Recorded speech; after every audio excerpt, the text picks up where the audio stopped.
সম্প্রতি মুক্তি পেয়েছে গায়িকা জেফার রহমানের নতুন ইংরেজি গান স্পাইসি।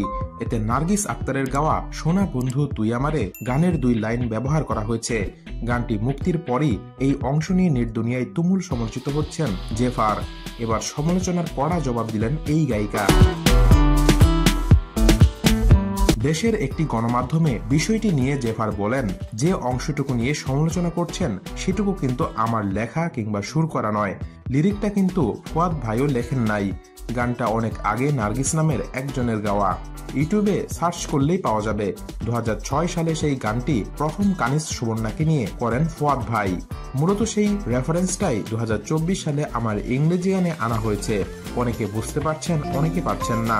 যারা ফুয়াদ ভাইয়ের গান শোনেন তারা বিষয়টি বুঝতে পারছেন।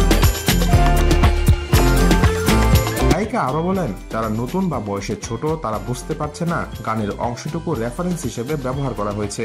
এছাড়া সে সময়ে আমাদের দেশে ইন্টারনেট এত সহজলভ্য ছিল না বিধায় তখন এত কথা হয়নি। এখন মানুষের বলার সুযোগ বেড়েছে। ট্রল হওয়া প্রসঙ্গে জেফার বলেন, ট্রলকে কখনো পাত্তা দিই না।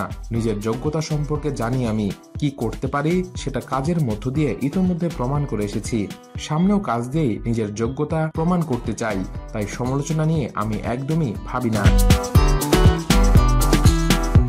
গায়িকার ভাষ্য, আমার জায়গায় অন্য কেউ হলে হয়তো এই ট্রল নিয়ে নড়ে চড়ে বসতো। আমাকে এইসব ভাবায় না। আমার চেহারা যেহেতু পরিচিত তাই সমালোচনাটা আমার ঘাড়ে পড়েছে। তবে বিষয়টি নিয়ে আমি লজ্জিত নই।